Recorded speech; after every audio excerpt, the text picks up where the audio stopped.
Shalom,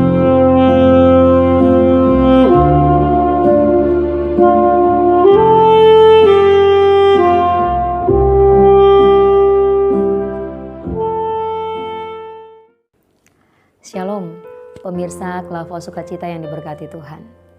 Puji Tuhan, sekarang kita akan bersama-sama belajar lagi dari kebenaran firman Tuhan yang kali ini bersumber dari Kisah Para Rasul 19 ayat 13 sampai 20. Kisah Para Rasul pasal 19 ayat 13 sampai 20. Mari kita berdoa sebelum kita membaca dan mempelajari lebih dalam firman ini.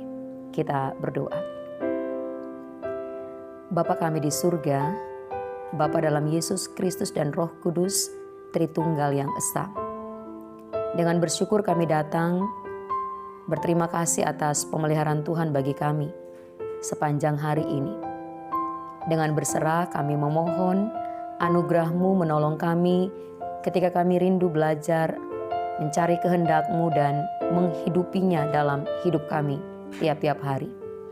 Roh Kudus memimpin hamba dalam persiapan dan pelayanan ini, dan Roh Kudus menolong semua pemirsa Klavo Sukacita di mana saja mereka ada. Biarlah kami bersama-sama mengkhususkan waktu ini di tempat di mana kami ada. Kami mengkonsentrasikan diri kami untuk mendengarkan firman dan bertumbuh di dalam kebenaran firman-Mu. Bersaksi dalam buah-buah kesaksian benar dalam hidup kami. Kami bersyukur, kami berserah diri dalam nama Tuhan Yesus. Amin. Pemirsa Klavo Sukacita yang diberkati Tuhan, saya membacakannya untuk kita. Kisah Rasul pasal 19 ayat 13 sampai 20. Juga beberapa tukang jampi Yahudi yang berjalan keliling di negeri itu mencoba menyebut nama Tuhan Yesus atas mereka yang kerasukan roh jahat dengan berseru katanya, "Aku menyumpahi kamu demi nama Yesus yang diberitakan oleh Paulus." Mereka yang melakukan hal itu ialah 7 orang anak dari seorang imam kepala Yahudi yang bernama Skewa. Tetapi roh jahat itu menjawab, "Yesus kami kenal dan Paulus aku ketahui. Tetapi kamu, siapakah kamu?" Dan orang yang dirasuk roh jahat itu menerpa mereka dan menggagahi mereka semua dan mengalahkannya, sehingga mereka lari dari rumah orang itu dengan telanjang dan luka-luka. Hal itu diketahui oleh seluruh penduduk Efesus, baik orang Yahudi maupun orang Yunani. Maka ketakutanlah mereka semua dan makin masyhurlah nama Tuhan Yesus. Banyak di antara mereka yang menjadi percaya datang dan mengaku di muka umum bahwa mereka pernah turut melakukan perbuatan-perbuatan seperti itu. Banyak juga di antara mereka yang pernah melakukan sihir, mengumpulkan kitab-kitabnya lalu membakarnya di depan mata semua orang. Nilai kitab-kitab itu ditaksir 50.000 uang perak. Dengan jalan ini makin tersiarlah firman Tuhan dan makin berkuasa. Demikian Kisah Para Rasul 19 ayat 13 sampai 20. Dasar firman Tuhan yang kita pelajari saat ini. Pemirsa Klavo Sukacita yang diberkati Tuhan, kabar baik ya? Ya, saudara, pernahkah saudara melihat peniru? Orang yang suka tiru-tiru. Ada banyak contoh peniru di sekitar kita. Bisa jadi saya juga salah satunya, pelakunya. Ya, peniru itu meniru sesuatu seperti asli, tapi sebenarnya palsu. Ada tas merek terkenal, dibuat tiruannya mirip-mirip, sangat mirip sekilas, tapi sebenarnya bukan aslinya. Maka jadilah tas KW, tinggal dihitung KW1, KW2, KW3. Atau kita pernah dengar berita tentang beras palsu. Kelihatannya beras persis sama dengan beras, tapi nanti setelah dimasak akan ketahuan itu bukan beras, itu plastik. Tentu dampaknya juga sangat besar. Kalau kita makan beras plastik, ya akibatnya berbeda. Merusak tubuh kita, bukan sehat, tapi sakit. Iya, ada peniru, bukan sekedar dalam contoh-contoh yang saya sebutkan, tetapi ada juga peniru mau meniru kuasa Tuhan. Tapi ternyata kuasa Roh Kudus Tuhan, kuasa Tuhan lebih melampaui segala kuasa.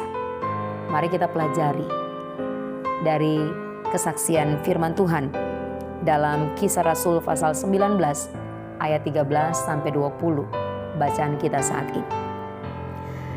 Sebelum bacaan kita, Kisah Rasul 19 ayat 13 sampai ayat yang ke-20, ada pengalaman, kenyataan yang dilihat oleh orang banyak di waktu itu.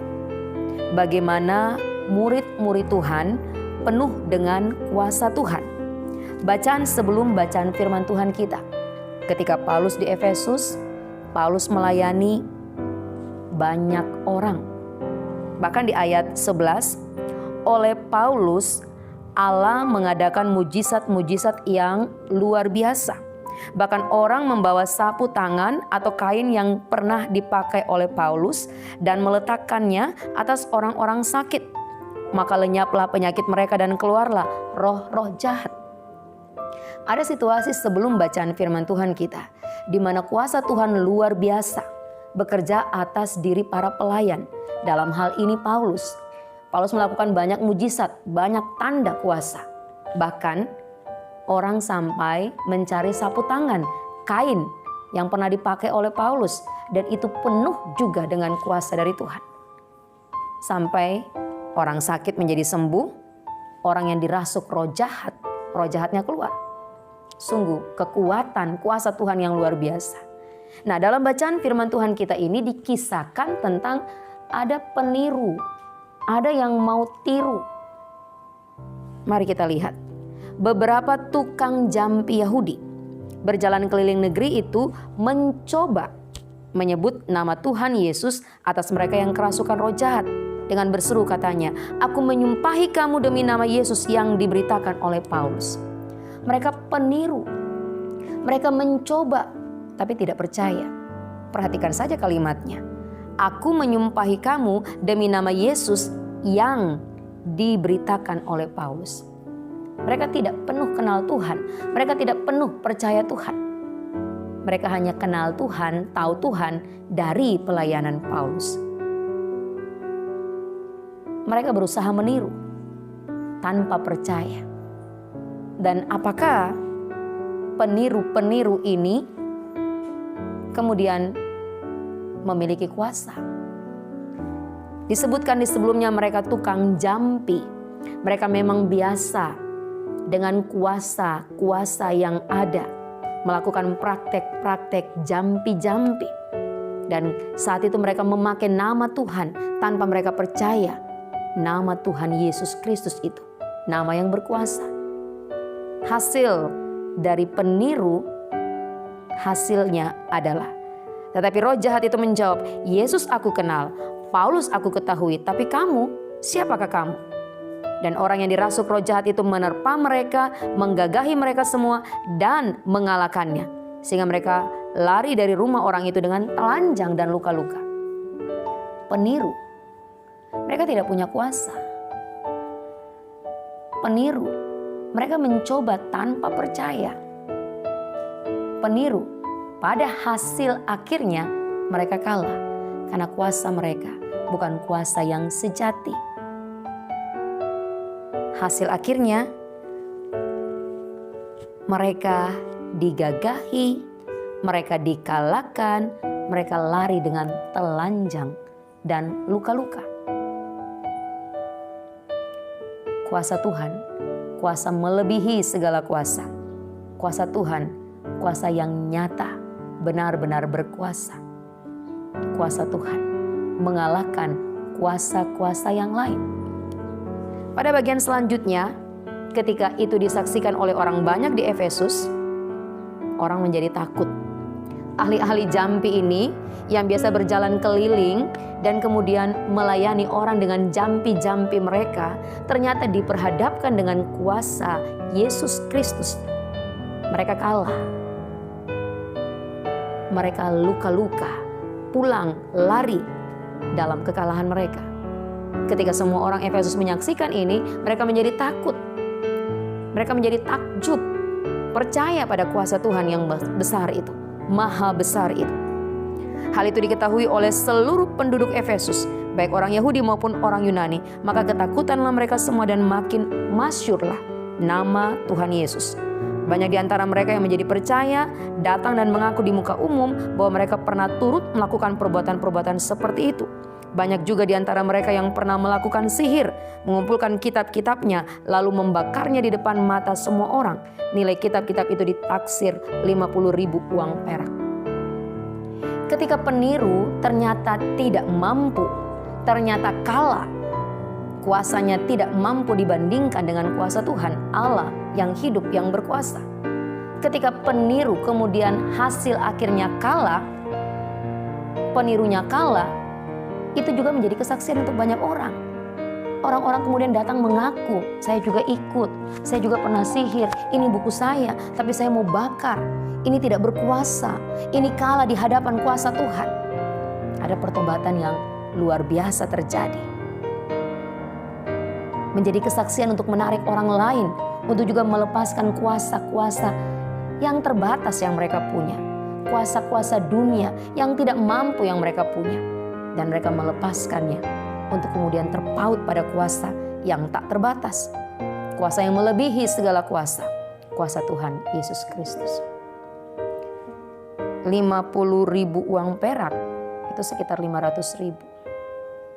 Semua buku-buku itu dibakar. Jumlah yang cukup. Tapi kemudian semuanya tidak punya kuasa. Semuanya tidak punya kemampuan dibandingkan dengan kuasa Tuhan Yesus Kristus. Dan karena itu mereka melepaskan yang tidak berkuasa ini dan mengikat diri kepada yang maha kuasa, yang berkuasa satu-satunya di bumi dan di surga, Yesus Kristus Tuhan. Pemirsa Klavo Sukacita yang diberkati Tuhan. Hari ini, zaman now ini, kalau zaman lalu ada tukang jampi, ada tukang sihir. Zaman now ini ada orang pintar, ada dukun. Dari zaman dulu sudah sangat nyata, tukang jampi, tukang sihir punya kuasa terbatas, tidak mampu menandingi kekuatan kuasa Tuhan. Dalam teks kita, kesaksian dicatatkan di Efesus, pernah tukang-tukang jampi, tukang-tukang sihir datang melepaskan kuasanya untuk mengakui bahwa kuasa Tuhan saja yang lebih. Hari ini, kalau masih ada orang yang mempraktekkan praktek dukun, orang yang mempraktekkan itu, apakah mengakui bahwa dia sungguh berkuasa, punya kuasa untuk menolong? Dan hari ini, kalau ada orang percaya yang masih pergi ke dukun, zaman now ini masih pergi ke dukun, apakah dia percaya bahwa ada manusia yang punya kuasa melebihi kekuatan dan kuasa Tuhan, sehingga dia masih pergi ke dukun? Zaman dulu saja, tukang-tukang sihir, tukang-tukang jampi datang dan bakar semuanya, lepas semuanya, karena itu tidak berkuasa. Itu sangat terbatas. Kenapa kita tidak belajar dari pengalaman? Kenapa kita terus mengeraskan hati, tegar tengkuk, untuk mengaku bahwa orang pintar itu memang dia pintar, dukun itu memang dia hebat? Adakah yang dukun layani yang sampai hari ini masih hidup? Sakitnya tidak membawa kepada kematian. Sampai hari ini, adakah dukun yang masih hidup, dukunnya masih hidup sampai hari ini? Atau semuanya terbatas?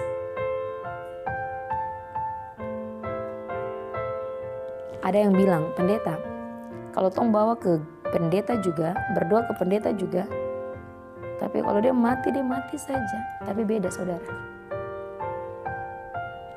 kalaupun waktu hidupnya sudah genap, saatnya telah tiba, dia tidak bisa melangkahi kematiannya. Tapi dia mati sebagai orang yang percaya kepada kuasa Tuhan Yesus Kristus, bukan percaya kepada kuasa dukun. Ketika dia mati sebagai orang yang menaruh harap dan percayanya kepada Tuhan Yesus Kristus, dia punya jaminan. Tapi kalau dia mati di tangan dukun, dia punya jaminan apa? Saudara kekasih di dalam Tuhan, kuasa Tuhan, kuasa Roh Kudus Tuhan melampaui segala kuasa. Sudah terbukti dari perjanjian lama, para Baal, Elia, dan nabi-nabi Baal. Mana yang lebih berkuasa? Masing-masing panggil, nyatakan kuasanya, dan terbukti Baal, nabi-nabi Baal harus mengakui kekuatan kuasa Tuhan yang turun dari langit, yang membakar seluruh persembahan pada mezbah sampai ke air-air di sekitaran mezbah, dibakar oleh api kudus Tuhan yang maha kuasa. Perjanjian lama menceritakan itu. Perjanjian baru menjelaskan banyak kesaksian betapa Tuhan berkuasa. Yesus mengusir setan. Paulus, murid Tuhan, juga melakukan banyak tanda mujizat mengusir setan. Kuasa ini tidak berubah dulu, sekarang, dan selama-lamanya. Kuasa ini jauh melebihi segala kuasa. Maka saudara pastikan saudara itu percaya kepada kuasa yang maha kuasa. Kuasa yang melebihi segala kuasa. Yang saudara harus pegang adalah yang di atas, yang tertinggi, yang termulia. Dan itu adalah kuasa Allah dalam Yesus Kristus dan Roh Kudus. Tidak ada yang bisa jamin saudara seperti Allah menjamin saudara. Jadi hari ini, kalau masih ada pegangan lain, anak-anak muda mau cari pacar, ada kayu sepotong supaya kalau pukul langsung cewek ikut, atau taruh di rokok langsung hembuskan asap rokok, langsung cewek kelepek-kelepek. Ada orang-orang tua tanam sesuatu di halaman pintu rumah, pagar rumah, istilahnya pampele-pampele rumah. Adakah kebiasaan itu yang pasang peneti di ibu hamil, bawa gunting, pasang peneti dengan kayu sedikit di anak yang baru lahir, kasih mandi anak itu dengan air khusus supaya dia kuat. Ini praktek-praktek apa? Apa tanda di balik praktek ini? Kepada siapa kita menaruh percaya bahwa kuasa itu akan melindungi kita? Kuasa siapa yang kita pakai, yang kita minta untuk melindungi kita? Kuasa Tuhan kah? Atau kuasa alam semesta ini? Kalau alam ini Tuhan yang ciptakan, kenapa harus percaya kuasa alam? Kenapa tidak langsung penciptanya saja, Tuhan yang maha kuasa? Mari tunjukkan, saya ini orang percaya, yang percaya kepada kuasa Tuhan, kuasa maha besar, kuasa tertinggi, termulia, yang lebih melebihi segala kuasa. Kuasanya tercurah, kuasanya memberkati dan menolong kita menghadapi segala sesuatu. Tuhan memberkati kita dengan firman-Nya. Amin. Mari kita berdoa. Kami bersyukur Bapa untuk waktu yang Tuhan sediakan bagi kami untuk belajar firman-Mu. Kami bersyukur Tuhan mengingatkan kami di tengah-tengah perjalanan hidup kami.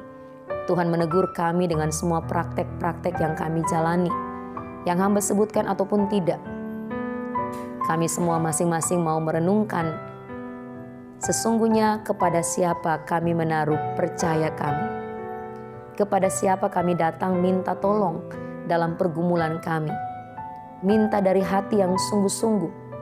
Terpaut pada Tuhankah yang maha kuasa?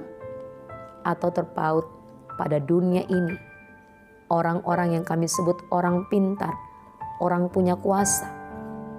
Tolong kami ya Tuhan. Tolong kami untuk sungguh-sungguh terbuka hati Bukan sekedar mata untuk membaca firman, telinga untuk mendengar firman, tapi kami terbuka hati. Belajar dari pengalaman sejak perjanjian lama, perjanjian baru, hidup kami hari ini. Sungguh hanya Engkau Tuhan, satu-satunya yang maha kuasa. Allah dalam Yesus Kristus dan Roh Kudus. Hingga baiklah kami menaruh percaya kami kepadamu, mentaati hanya perintah dan petunjuk-Mu. Diberkatilah kami semua sepanjang hari ini, dalam semua rencana dan aktivitas kami, ditolong dengan kuasa Tuhan. Dalam lemah kami menjadi kuat, dalam sakit kami menjadi sembuh, dalam gumul kami mendapatkan jalan keluar. Kuasa Tuhan menolong kami, memberi selamat bagi kami. Diberkati seluruh pemirsa Klavos Sukacita, juga diberkati semua kami pengelola dan kru Klavos Sukacita. Biarlah terus dalam berkat Tuhan kami menjadi alat untuk melayani Tuhan dan memberitakan kebenaran kepada lebih banyak orang. Kemuliaan kembali kepada Bapa, damai sejahtera dan berkat dari Bapa, Yesus Kristus Tuhan dan Roh Kudus menyertai kami semua hari ini, esok, dan selamanya. Amin. Shalom saudara, Tuhan memberkati.